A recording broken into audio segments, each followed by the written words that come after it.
చిలకలూరిపేట నియోజకవర్గ అభివృద్ధి ప్రదాత మాజీ మంత్రివర్యులు స్థానిక శాసనసభ్యులు శ్రీ పత్తిపాటి పుల్లారావు ఆధ్వర్యంలో మే నెల 29వ తేదీన పత్తిపాటి గార్డెన్స్ నిర్వహిస్తున్న ఉచిత నేత్ర మెగా వైద్య శిబిరాన్ని ప్రజలందరూ వినియోగించుకోవాలి అని పట్టణానికి చెందిన ప్రముఖ వైద్యులు చెగురుపాటి రామారావు కోరారు. గత 3 దశాబ్దాలుగా శాసనసభ్యులు పుల్లారావు ఆధ్వర్యంలో నిర్వహిస్తున్న శిబిరాలకు మంచి ప్రజాస్పందన వచ్చిందని, ఈ నెల 29న నిర్వహిస్తున్న ఉచిత నేత్ర వైద్య శిబిరాన్ని చిలకలూరిపేట నియోజకవర్గంలోని ప్రజలందరూ వినియోగించుకోవాలి అని కోరారు. సమావేశంలో రాష్ట్ర తెలుగునాడు ట్రేడ్ యూనియన్ ఉపాధ్యక్షులు కంచెర్ల శ్రీనివాసరావు తదితరులు పాల్గొన్నారు. నేను రామారావు చిగురుపాటి, నేను చిలకలూరిపేటలో మొదటి కార్డియాలజిస్ట్ని. రామారావు సూపర్ స్పెషాలిటీ హాస్పిటల్ నేను 3 ఏళ్ల క్రితం మొదలుపెట్టాను. అప్పుడు అది నెక్స్ట్ కట్ చేయడం.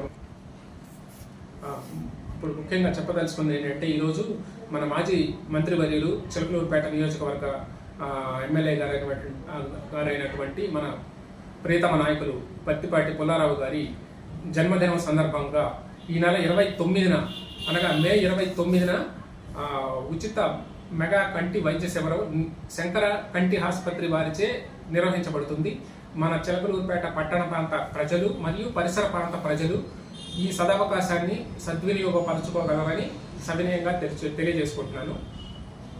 మరో విషయం ఏంటంటే, పుల్లారావు గారి గత 30 సంవత్సరాలుగా ప్రజాసేవలో ఎంతో కీర్తిని గడించినటువంటి ఉత్తమమైనటువంటి నాయకులు.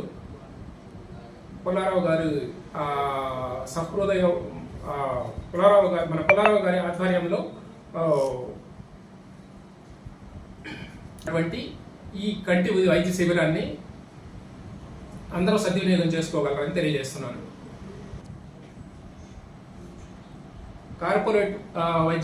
కార్పొరేట్ వైద్యం కిమ్స్ ఆసుపత్రి వారైనా సరే, బర్డ్స్ హాస్పిటల్ నుంచి జగదీష్ గారి లాంటి గొప్ప గొప్ప ఆర్థోపెడిషన్ అయినా మన చిలకలూరుపేట నియోజకవర్గాన్ని తీసుకొచ్చినటువంటి మన పుల్లారావు గారికి అభినందనలు తెలియజేసుకుంటూ, వారికి ఆయుర ఆరోగ్యాలు మరియు మంచి ఆయుష్.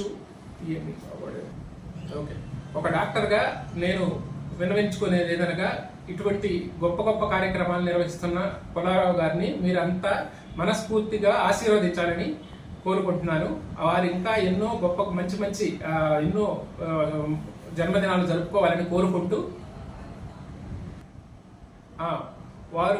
మీరు పుల్లారావు గారు నిర్వహించేటటువంటి ఈ కార్యక్రమాన్ని వినియోగించుకొని వారి మనస్ఫూర్తిగా ఆశీర్వదించాలని కోరుకుంటున్నాను.